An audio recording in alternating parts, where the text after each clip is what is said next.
Hello, everybody. We have reached the end of season 1 already. I can't believe it. We're like halfway through the show. It's kind of a short show. Honestly, TBH, that's good. I don't think I could keep doing this for more than like another year, low-key. But you're here for a good time, not for a long time. Alright? As always, the Monkees may be a children's show from the 60s, but the Monkees pod is not. And therefore viewer discretion is advised. Enjoy the episode. Hello and welcome back to the Monkees pod, a Monkees recap podcast. Today we have the final episode of season 1, Monkees on Tour. A great episode that I love because it reminds me of A Hard Day's Night, which we are also going to review shortly.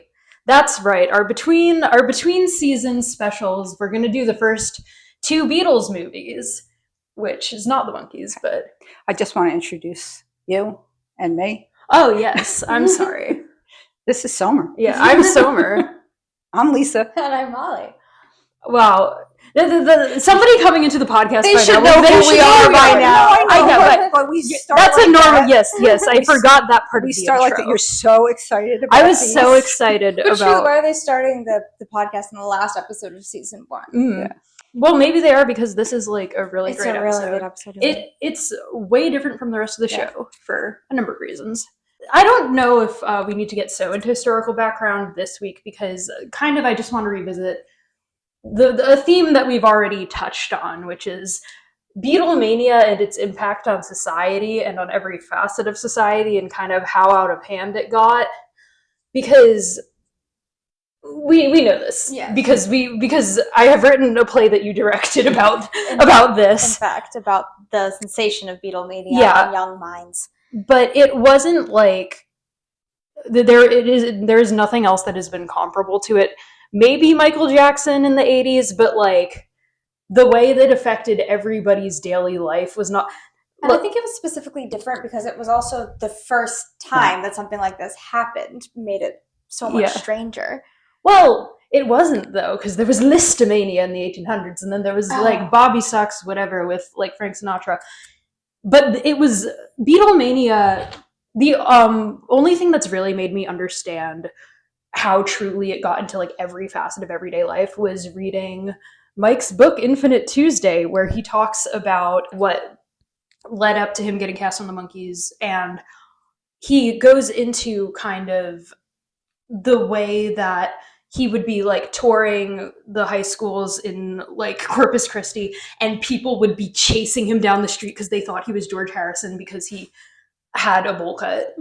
And like a girl threw herself on his car like the week after he got cast on the Monkees because like she had like heard of him, and like just people's behavior out of hand. Right.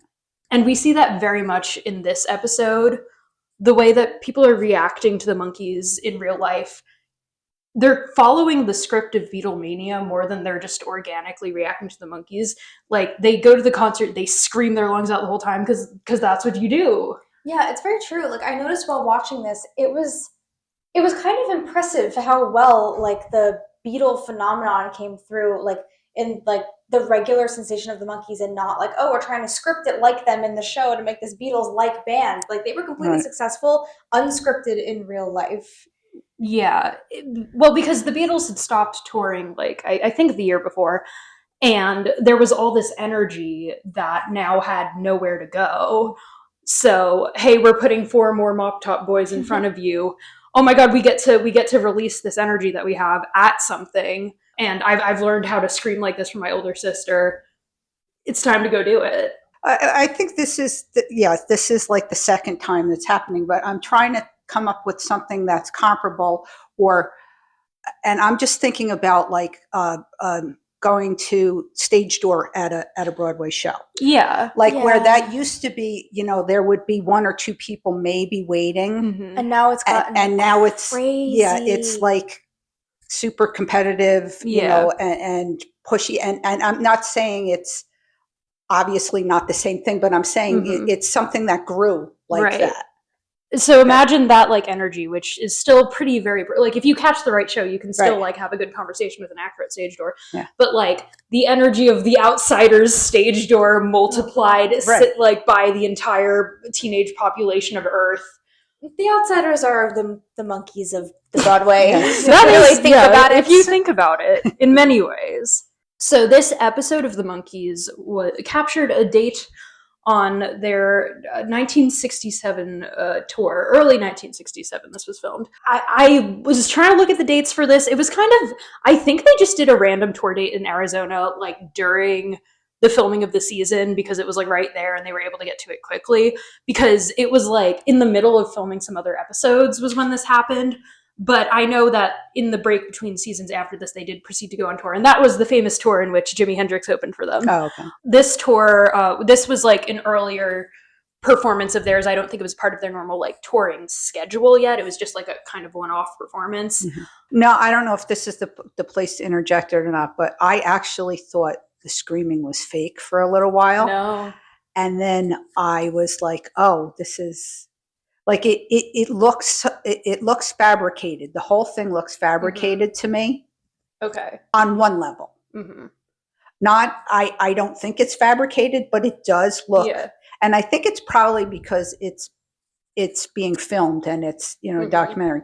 But also I found myself like looking at the crowd scene and listening. And saying which of these are plans. Who is screaming, and I'm watching the crowd and I'm like, okay, I see. It looked like there were certain people who just kept, and then I was like, oh, maybe they're just redoing the footage. Yeah. You know what I mean? I think they're looping the footage. Well, the thing is, most of this was filmed by Bob Rafelson on his one camera, so he could only be so many places at once.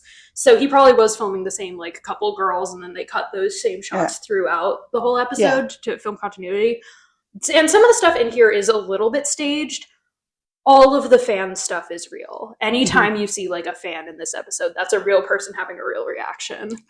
I don't doubt it. I just was looking for it. You know what I mean? I was looking at it as that because I guess that's what I would expect now. Mm-hmm. This one was directed by Bob. I'll give him that. But it was written by Bob, Gerald, and Dee. What exactly they wrote, I don't know. The big thing at the end said written by him. It sure did. He sure wanted to take credit for this one. Yeah, it was right across the screen. I was like, oh, look at that. Our only guest star is Bobby-Poo the DJ, who on IMDb is either Bob Shannon, which seems more likely, or someone named R.J. Adams.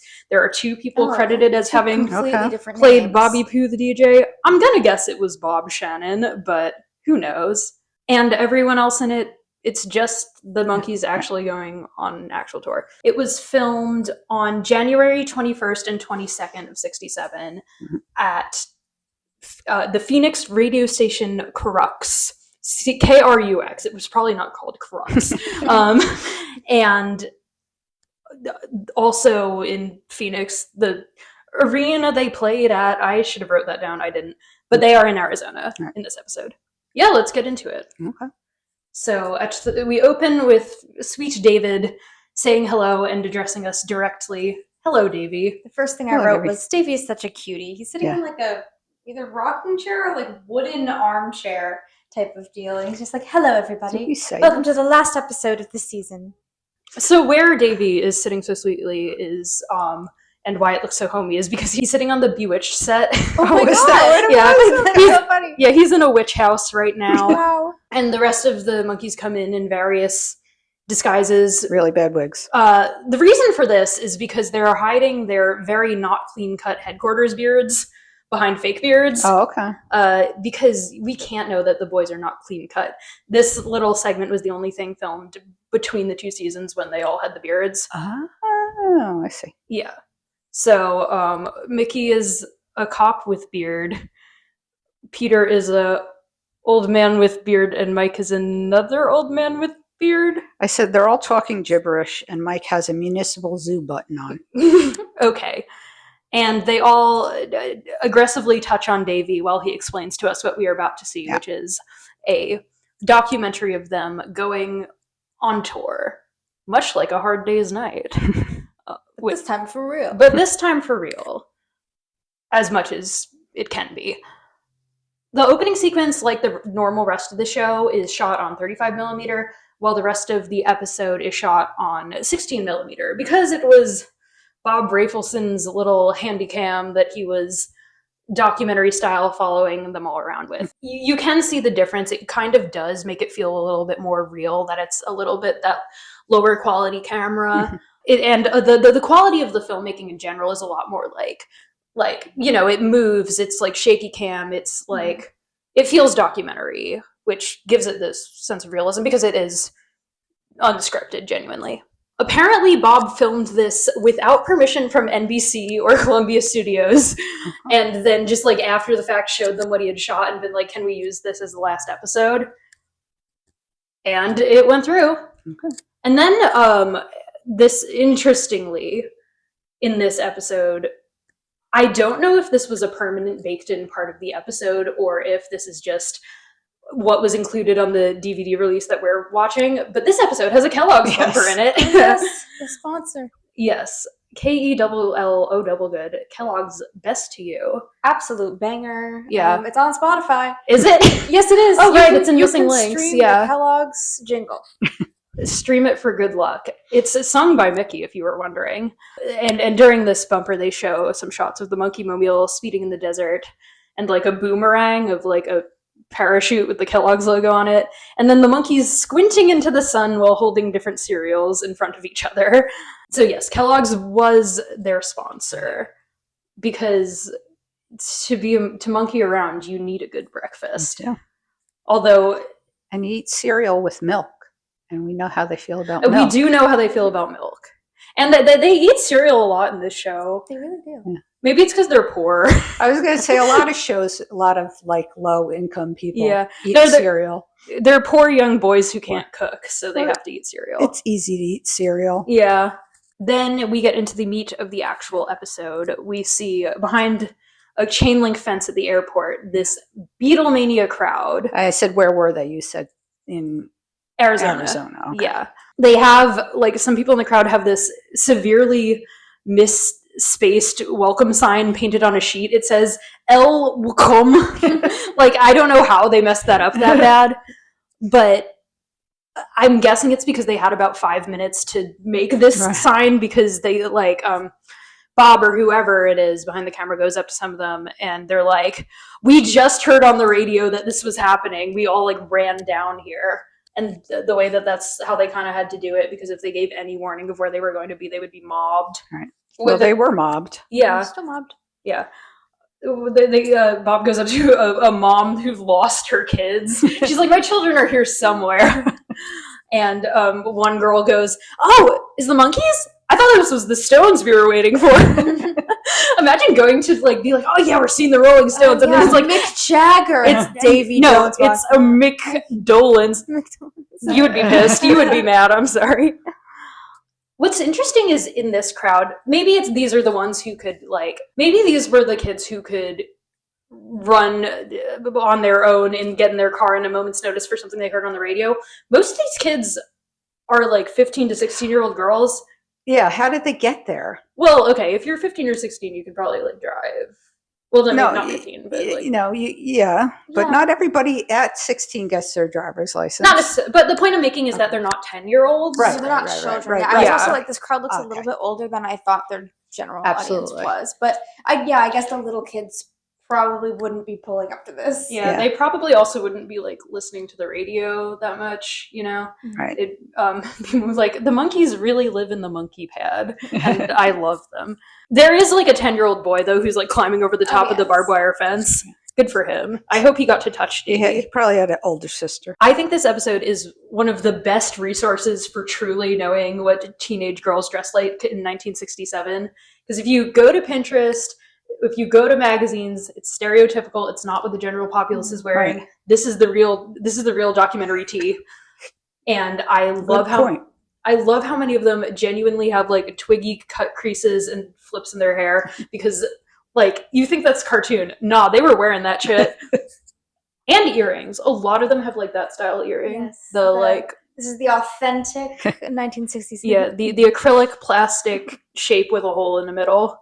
So the Monkees get off their private plane Davy is wearing a cowboy hat because he's a Manchester cowboy. The first time I ever watched this episode, when Davy gets off the plane and all of them are screaming for him, I was like, aw, yeah, I would scream like that for Davy. And then my intrusive thoughts kicked in and went, I would kill for Mike. Mike is the air I breathe. But, like, it's the hysteria for which they are screaming for them. I'm like, guys, stop sticking your hands through the fence. They're going to pull your fingers off. Like, yeah, no, that was one thing that like made me think, like, even though it's not scripted, they very clearly set things up to be Beatle-esque. I can imagine the boys were told, like, go talk to your fans. Yeah. They love you, because the Beatles would never go up to the fence. They would get eaten alive. Right, yeah. And they did tell them they were going to be there. Yeah. Mm-hmm. There's a lot more footage of the Monkees almost getting, like, jumped by fans than there is the Beatles, because I think their management cared less about their well-being and wanted to, like, manufacture those situations. They're going to scream more if you go up to them. They're scripting the situations. Yeah. Yeah. Whereas the Beatles were allowed to just, like, genuinely act away. But then also the Monkees, like, there is a famous story of one time after a hard night where, like the next day Micky was still, like, on acid, and he went out to the park and held, like, a sermon with all the, like, children. And he just, like, did that and nobody told him to. I don't know. Maybe it's because they're less literal, like, god idols the way the Beatles were, and maybe it's because they're American, but they get it's because of their management, but I don't think that's the only reason that they're more interactive. Davy, like, climbs up the fence and, like, tosses his hat over, and Micky is untangled from the grip of some fans by the cops, which I'm glad, because I was concerned. Then we cut to the next day in the hotel with sleepy Micky. He's sleepy. And then the shot of shirtless Peter getting ready. And then the 2-second clip of Mike shirtless with wet hair.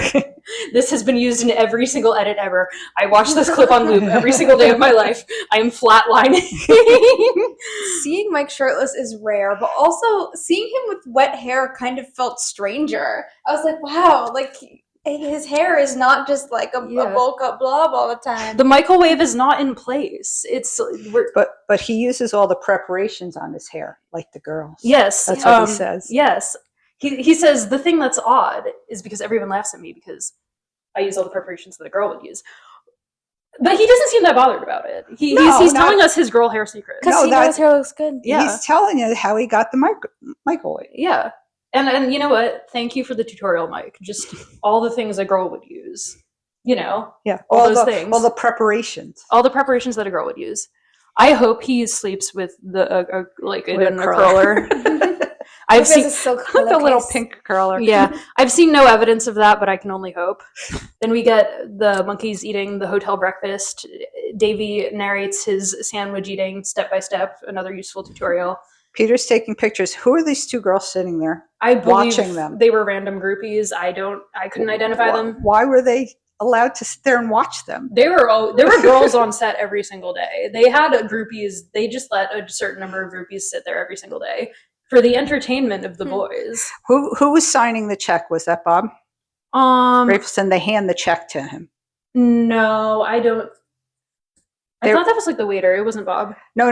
Somebody brings the check, and then they all hand it off to somebody to sign for it. Oh, yeah. I don't know who it was. Yeah, we don't know. Michael, disgusting, rude, and oafish ass, pours his orange juice cup back into the jug of orange juice, and then he drops the whole glass, spilling it everywhere. Yeah. While he is making a joke about keeping the waitstaff in their place. Disgusting, rude, and oafish, and he should be punished. Micky is not there because he's still sleepy. Still asleep. He did say that he slept till the last possible minute because he was up till 3 a.m. entertaining women. And there's a weird part here where Peter, like, pretends to give Micky a wake-up call. Yeah. Where, like, okay, you can tell Bob put him up to this, like, in a very reality TV scripting way. But still, it's not, like, scripted like an episode. It's scripted like a reality show. Right. Hard cut to naked Davy beefing with a swan. The swan is literally half his height.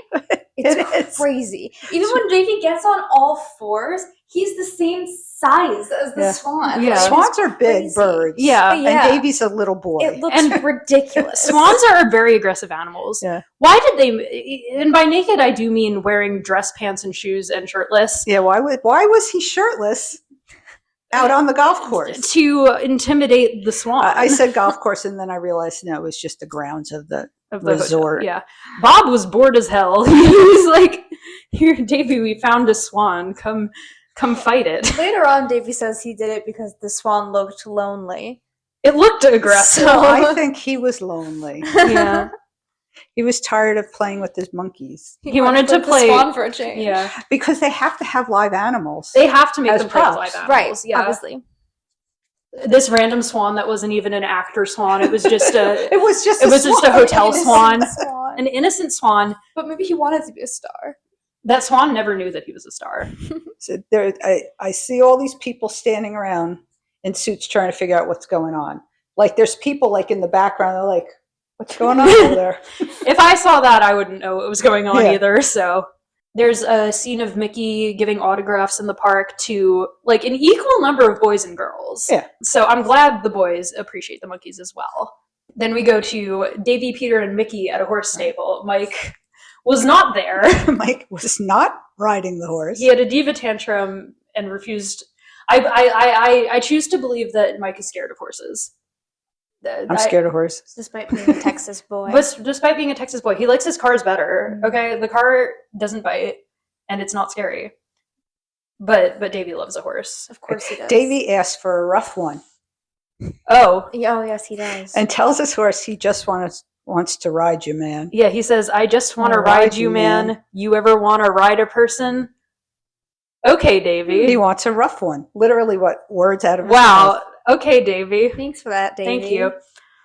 And Peter says to his horse, "What do you think of long hairstyles these days? My goodness, your hair is as long as mine. Are you a boy or a girl?" Oh, that was funny. He's really taking out some internal things on his horse. Yeah, he's expressing himself Yes. to the horse. And Micky is riding barefoot, which is really safe. You should ride your horse with no shoes on. Yeah, no shoes or socks, and then he gets mad blisters from that. Yeah. Which who could have predicted this? And also, like, you don't want to be stepped on by a horse with nothing on your foot. Like, say, like, that's not good. Yeah.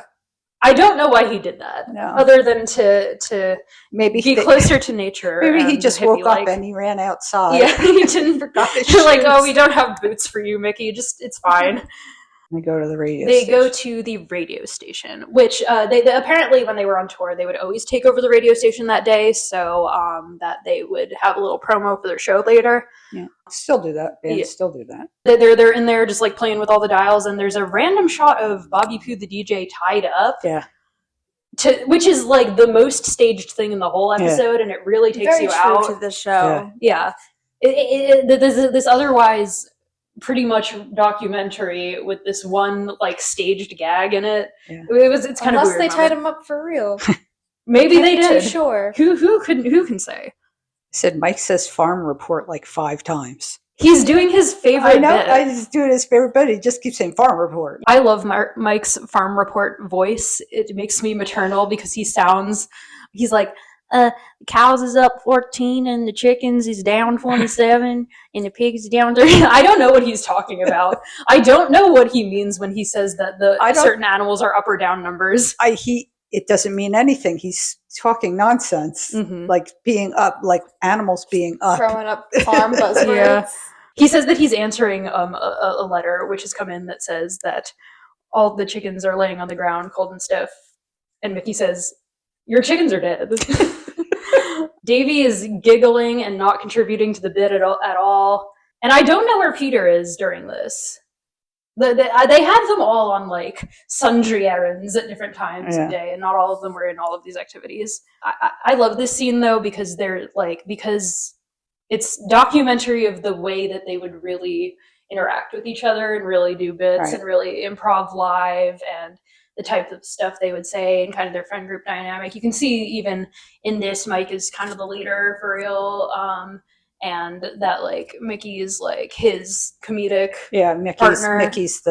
is the class clown. Yeah. Yeah, something I noticed is like they still kind of act like cartoons, but it's very nice to see them in the real world and also like they're real versions of their personalities, but it feels really different seeing them like be so entertaining and friends and chummy, but they're not dressed like cartoons. Yeah. Which I think is a huge thing. Feels like the way they acted in the screen tests, kind of. Yeah, exactly. Like they're performing an exaggerated version of themselves, but they're like doing it live. And Mike's hair is so luscious and womanly. It was all the preparations. All the preparations of a girl, and the results speak for themselves. And then they start playing a song on the radio, which we can see on the record that they've put on is very clearly not a Monkee song, but the song that they play in the show is The Girl That I Knew Somewhere. And for this rompage, we get some children chasing Micky on roller skates, which, much like A Hard Day's Night, I'm guessing they just sicked actual fans on him and said, go, run. It's a lot of boys in this. I'm guessing they just found whatever kids were at the park and said, chase the monkey. Then we see Michael's mall shenanigans after he drives to the mall with his hair flapping in the wind. In the mall, which I think Mike might have gone to the mall while the rest of them were riding horses because he's alone there. Mm-hmm. And he gets up to some weird stuff. He makes out with the mannequin. He goes up to a mannequin and actually puts his mouth on it. Something is wrong with him. He gets some like waders like for fishing, and he like sniffs them. He stares at a moose head. There's a random shot of him outdoors shooting a gun. Maybe he was at the gun range while the rest of them were doing horses. And then he goes the wrong way up an escalator in a depressed manner. Yeah, I have all that. I got all that. I did get he took the monkey mobile out of storage. He like took it out of the truck. I think they must have had it. They must have been carrying it in a truck with them for whatever reason. Maybe they much like the Oscar Mayer Wienermobile, took it around for publicity. Yeah, it probably was for publicity. But then you see him driving it, and there's a bunch of people in it. Yeah. So who was in the monkey mobile with them? And I said, not just the monkeys. So whoever I saw in the back seat, I was like, that's not one of the monkeys. This is somebody else. Yeah, no, that was Mike's actual friends. So he had a car full of people with him. I know John London was in there, and I'm guessing Bob was in there as well. That was just his actual friends. There's a shot at the end of Davy helmetless dirt biking in the desert. With no shirt on. He falls off of his dirt bike. Stop trying to kill him. And there's like one shot of him where he's like going so fast that the only part of him touching the bike are like his hands on the handles. Is that when he was like laying on the seat? Yeah. And I was like Superman. That's not safe. Not safe. With no shirt on. You know what's important. You know, like as long as we can look at him. So after the song ends, they're back in the radio station. Oh, yes. They go back to the radio station, and now Mike's there with this 18-year-old girl he found. He's like, she's the most beautiful 18-year-old girl. Yeah. Blah, blah, blah. Also, maybe it's just me, but she looks 40. Yeah, she was dressed. I said, was it interviewing the prettiest little 18-year-old girl? That's what he called her, the prettiest. Yes. And then I said, she does not look 18 to me. Yeah. She does not. Which then made me think back to when I was like, wow, their audience actually looks a little bit older than I would expect them to be. Maybe people just all looked 40 back in 1967. Yeah. Well, it's like that thing of when people like Photoshop modern hairstyles onto the Golden Girls and they suddenly look like way younger. Yeah. I do think it was her hairstyle, but did she have like a short bob or was it just like back? I think it was hairstyle, and then I think her outfit was also a little bit like it was office wear like. Yeah. I was like, oh, that looked pretty dressy for... Yeah. Mike is, like, pretty directly flirting with her, which I'm like, hey, Mike, stop. You have a pretty 18-year-old at your house called your wife. Stop that. Cut that out. But he asks her, if you really found out none of us could play a note and couldn't carry a tune in a bucket, would you hate us? The return of Big Rumor. They're really... They talked about this either last episode or a few episodes ago. Yeah. not playing their own instruments. Mike really wants to clear their name. Yeah, they've really got to dispel that right here. We're about to see them really do it, so really getting that in everyone's head. This is the time. She said she wouldn't hate them because they put people on pretty good. Like if they're faking it, they're doing a good job of it. Yeah. I also feel like I might be wrong about this, but I feel like what she could have meant by that is that they're putting people onto this style of thing, even if they're not actually doing it themselves. Possibly, maybe.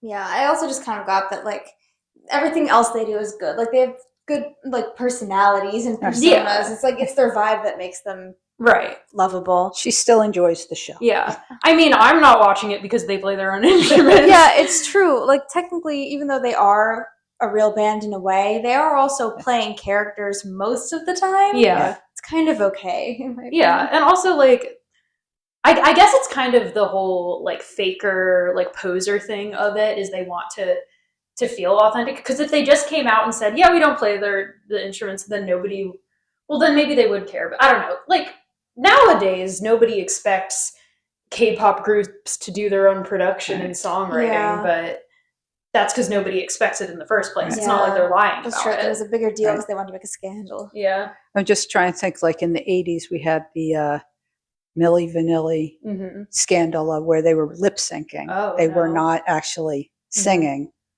And that was huge because they came off as saying they were singing. Everyone on Top of the Pops was lip syncing for 20 years. All more, it was all more, but they were just fabricated, presentation where they can dance and they looked good. And that was the appeal of the group. Maybe we should bring lip syncing back because Cat's Eye's Grammys performance was the worst thing I've ever seen. Beautiful dancing, lovely dancing. Never perform Gnarly live again. I didn't see it. I didn't see it. They sounded out of breath. Not only didn't I see it, I don't even know what you're talking about. Not gnarly, not gnarly, not. No. They could describe everything with just one single word. I'm not going to tell you what any of that means. Okay. No, I don't know what that is. I mean, the actually tune sounds familiar, but I think that they've sampled it. You know what I mean? Like, that's probably from a song that I know that they sampled the music from. The thing about Cat's Eye was that they had like a reality show to choose the members, and and every step of their manufacturing has been so thoroughly documented. And now they might be breaking up because they're not being nice to Manon, and she's leaving. That's not nice. Is this recent? Yes, this is current. This is Cat's Eye are the Today Monkees. Yeah, this is right now. Right here. All right, back to the show. Yeah. It's time for the concert. It shows a shot of the marquee where it says that they are on a double bill with the Harlem Globetrotters. I have no further information about this. I said January 21st, the Monkees, and then I said question mark, the Harlem Globetrotters. The Harlem Globetrotters were probably the next night. They couldn't possibly have been. No, they it would be funny if one opened for the other. It says they are on a double bill with them. I don't know if... Where does it say they were on a double bill? IMDb trivia. That's not not a reliable source. No, I'm just saying that yes, they were both billed on the billboard, on the marquee. They double billed that way, but there's no way that they had the Monkees, cleared them out, and then set up the I wish they would.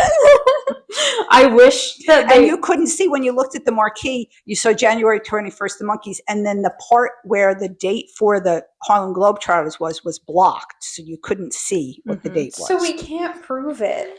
I bet you we could look it up. Globetrotters opened for the Monkees.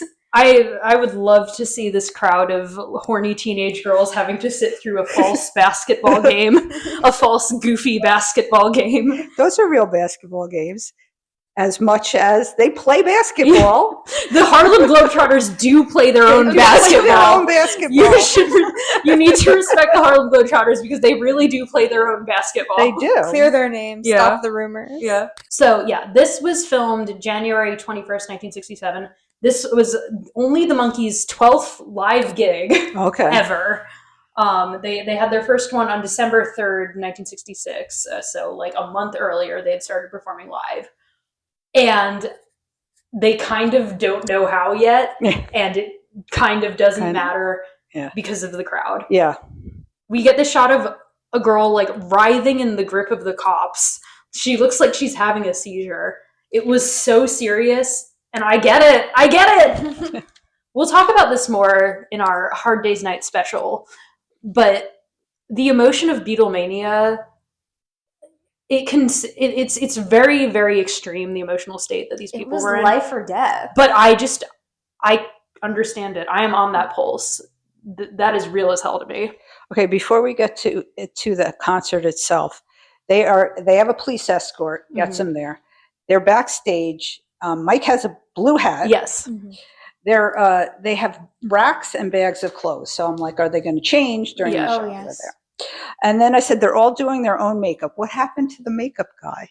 Or Kiva. Kiva. Is he just the studio makeup guy? Yeah, no, Kiva can't go on tour. He's got a wife and kids. He's got to stay in LA. Because they're on screen. Yeah, they need to do their own pancake. The stage makeup they were just putting. They're just slapping on, and then they have like eyeliner too, I guess. This is what Mike says before the concert starts. He said, "Your life when you go out on the road turns into an endless tunnel of just limousines and airplanes and hotel rooms. And all of a sudden there's one brief period of light, and that's when you walk out there on the stage, and it all seems worthwhile." That is also how I have heard Hard Day's Night described, almost so exactly. Yeah. That's how most touring musicians talk about tour. That's how Phoebe Bridgers talks about going on tour on Punisher.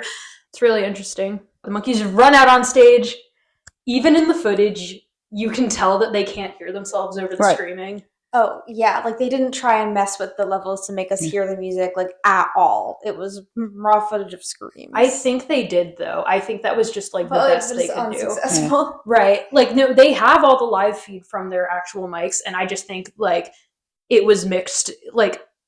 Reports from Beatles concerts of the time, which I'm going to assume went for Monkees as well, because it was the same cultural energy, was that you would go and look at the Beatles for an hour while being deafened because they couldn't hear themselves. Yeah. They certainly couldn't hear themselves because they were just looking at each other and they're playing and singing, and they couldn't hear the instruments. They couldn't hear the singing. They couldn't hear anything. And you know what? I don't know. I still feel like that would be entertaining. Yeah. Oh, I'm sure. Because you go to the concert and you give your full body participation to it. You are working as hard as they are to show them how much you love them. Yeah. Peter's jumping up and down, his favorite dance move. Yay. Also, what's interesting about the Monkees at the height of Monkey Mania was a lot of it was very Davy directed. If you hear any of them, they're going to be screaming Davy primarily. Yeah. Maybe if your favorite's another one, but the vast majority of them were Davy girls, and they were there for Davy to eat Davy. They're there. I get it. Yeah, I really do. Yeah. It keeps cutting to this girl in the crowd with green earrings. And there's a girl with square yellow earrings. I love that big costume jewelry. That was the type of fashion that you're not going to see in Hard Day's Night because it was kind of a thing that was new this year, new trend, are these big acrylic earrings. I like that as a microcosm of fashion trends hyper-specific to that year. They open the set with a barely audible Clarksville. They Clarksville us live. Peter and Davy are jumping for joy. Mike is kind of annoyed at the fact that he can't hear himself. Yeah. We go into Sweet Young Thing, completely inaudible. we have a close-up on Mike's mouth where you can really see his tooth, singing Sweet Young Thing. And you can kind of tell what it is. You just can't hear him. Right. You just can't hear him. At points I really could not tell what they were singing, and I was like, is that? Yeah. Yeah, so then Davy goes back to the drum and takes over for Micky. And for 4 seconds while Micky comes down front and does this the James Brown thing with the Mary Mary intro. They don't do the full song of Mary Mary. They might have on the tour. They might have gone into the full song. Yeah, but they just in the episode he's just Mary Mary Mary Mary, and he's doing a bit. And Mike puts his hat on Micky. While they are doing this bit, we get to enjoy Jork getting naked together backstage because Bob knows what the girls want, because they do a lot of costume changes over the course of the concert. Right. Yes, which is I feel like not very common, at least for these kind of concerts at the time. Did other bands really do costume changes? I don't Like think this? the Beatles weren't. I think this Right? is like manufactured TV boys. The management's like, these girls want you in different outfits. Yeah, right? And like, if we It would like, oh, put The on your button-up jackets that they love. Put on that ugly shirt, Davy. Yeah. They love that one. Yeah, they want like different pictures of them wearing different clothes to be able to sell different pictures. It's very a marketing thing. It's like how they make like Barbie movies just so they can make dolls that look good. Yeah. They make concerts just so they can make monkeys that look good. Yeah, they can sell a new magazine cover. Yes. I got Peter changes into white sweater and white pants. His Knives Out sweater. Like Chris Evans in Knives Out 1. And Peter wears the same sweater, right? Yes. Yes. Yeah. Cute little And then he was also very sweaty. Yeah, they're all very sweaty. Then they put them in wool sweaters to increase the sweat so that the girls would go more wild. This is all subliminal. And their white strategic. pants. Yeah, white pants, so he can't. That's some sweat. I hope he doesn't get his period. Now all the Monkees do their little solo songs. Peter gets his banjo out and he does the bluegrass song Cripple Creek, which is from the early 20th century. It's a folk song of unknown origin. It's from his folky days in the village, and he gets to show us his banjo dexterity. He's very technically skilled at banjo, but it's very funny to see all these girls losing their shit and like sobbing over 1920s like banjo. yeah, like yeehaw bluegrass Kermit the Frog ass. ladies. Yeah, like oh my god, he's so sexy. He's like no. You can kind of hear the banjo. You can't hear him singing at all. No, you can't, but you hear a little bit of the banjo. Yeah. In the middle of this, it fades out to a shot of Peter walking contemplatively in the daytime through the hotel grounds. And in voiceover, he says, "After a concert, my ears are ringing for around 12 hours. And after a number of days of this kind of thing, you really need some absolute quiet for a while. And it's not fun to avoid people all the time. You spend all your time running from that's nowhere. So you walk just a little green and a little quiet, you hope, if you can find it any place. It helps if you can." I said he sounds traumatized. Yeah, like that quote, I'm like, they put them through something. They put them through something like kind of psychologically scarring. And it's like the Wicked press tour when it's like, did you guys sacrifice a munchkin on that set or something? Right. Like, why are you crying in every interview? You're trauma bonded by being on this weird audience performer, like pedestal. Like it's like I get the sense that they were very lonely a lot of the time because of like the weird isolation that like becoming hyper famous overnight. Like the Beatles had that kind of build up over a couple of years, and yes, they shot to like unprecedented levels of fame very quickly. But like the Monkees reminds me almost more of like because like the Beatles did start at least performing before they got famous. Right. The Monkees like got famous before they started performing. Yeah, like, that's so much worse. Right. To just like be thrown out to your first audience and they're screaming for you like you're the Beatles and you can't hear yourself. That's got to be a very weird experience. Mm-hmm. Yeah, and we get the different POV from Peter than we do from Micky, being like, the moment where you perform is so beautiful, and Peter's like, I will never find peace. Yeah, Peter's like, my ears are deafened and I need to go outside where it's quiet. Oh, probably he was really overstimulated too because he's on the autism spectrum. Oh, that's gotta. That had to be really tough for him. Peter, no. Poor Peter. I believe at later times he did kind of. He took a break during the 70s when the rest of them kind of kept working in the entertainment industry to do different things. Like he went to prison, he was a high school teacher, so he kind of got away from it for a while, and I think that kind of helped him. But you do feel bad for him here. So back to the concert. They just show the end of Peter playing the song and they throw in a shot of Mike's sweaty back while he's changing to tempt me. So then Peter intros Mike, and he when he would do this on tour, it's on their live album from this tour, he would do he would be like, the singer's gonna sing a song. He would do and we'd like you all to sing along, and that man's name is Mike Nesmith. And they don't do that little Sgt. Pepper's intro in the episode, and I'm like, is that for copyright reasons? Perhaps. You can't hear it, but the episode transcript says that he calls Mike Woolhat there to be shady because they hate each other. So then Slender Mike picks up his maracas. Mike looks like a creepypasta monster at on several occasions, and he's in this like white sweater, white pants.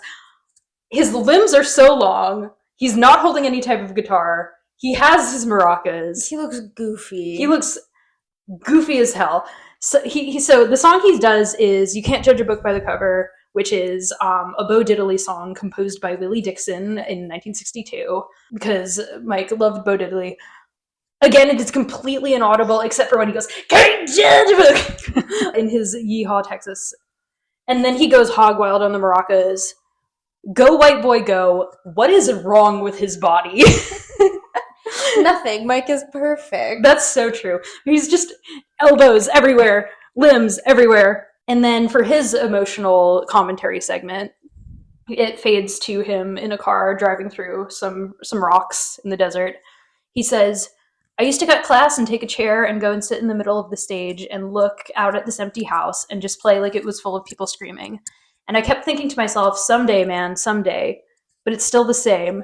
Instead of thinking, well, I've made it, I keep thinking, someday, man, someday." Which is like... I don't know if that's sad or beautiful. What more do you want?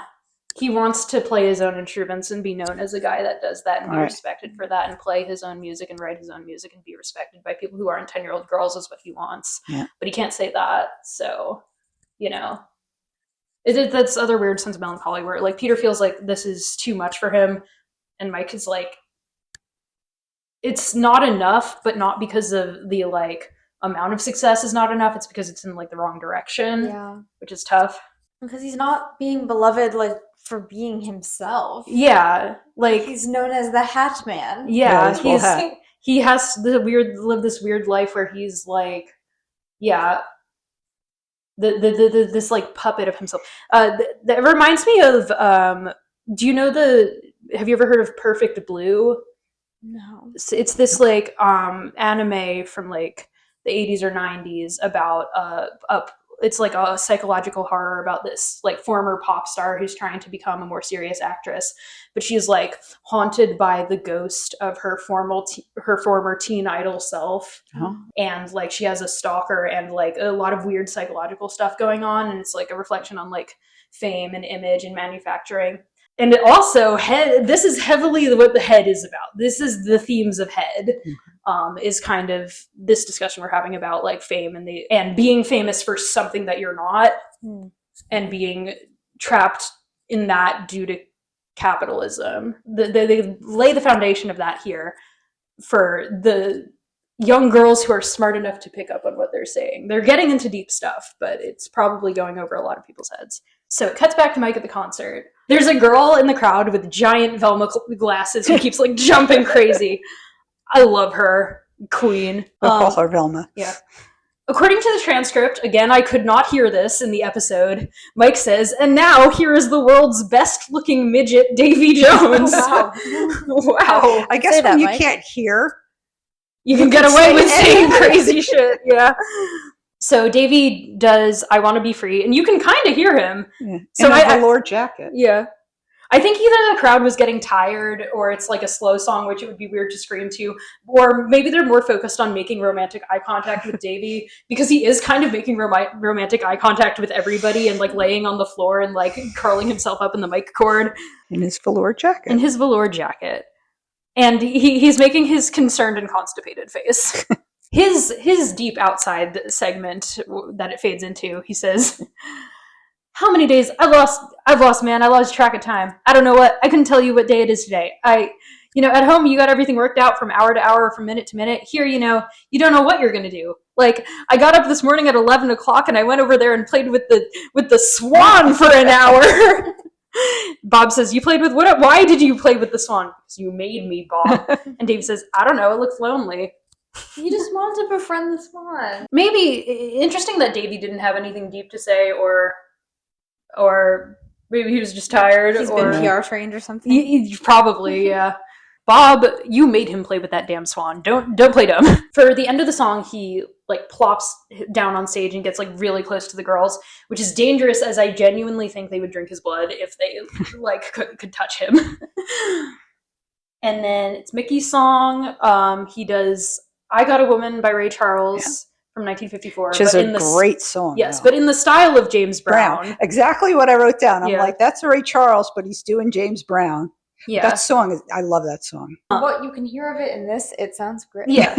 Micky, I like that his tendency to do impressions and imitations extends to like performance and like performing as kind of different types of singers that he likes. It's cool. Fade out to Micky contemplatively walking in a weird structure, which we then learn is a house that he went to this morning. He says, "This morning I went to a house that a man had built all by himself, and I got really hung up on it because when I was a kid, I used to build a lot of things. And I know I've got a lot going for me with the music and the show and everything, but still someday I'd like to make something that'll last, something important, something I can say is my own." Ooh, that's like what Mike was saying, but less obnoxious a little. He's more articulating the fact that, like, yes, this is technically I am successful, but it doesn't mean anything because it's not like from me and it's not really saying anything. I didn't create it. It's not saying anything about myself. But 60 years later. Yeah. He made something that lasted, that was important, that it was his own. The way that did mostly take place over kind of the next 2 years with like season 2 and Head are really more of the like, and like Headquarters and like Pac and J like are more kind of the thing that was their own, that was culturally impactful, that was like. But even season 1 at that point, like having a fan base for your kind of silly sitcom that lasts 60 years is still kind of a culturally impacting, important thing that he did. Yeah. So. And he did put all that music out. Yes. Too. Yeah.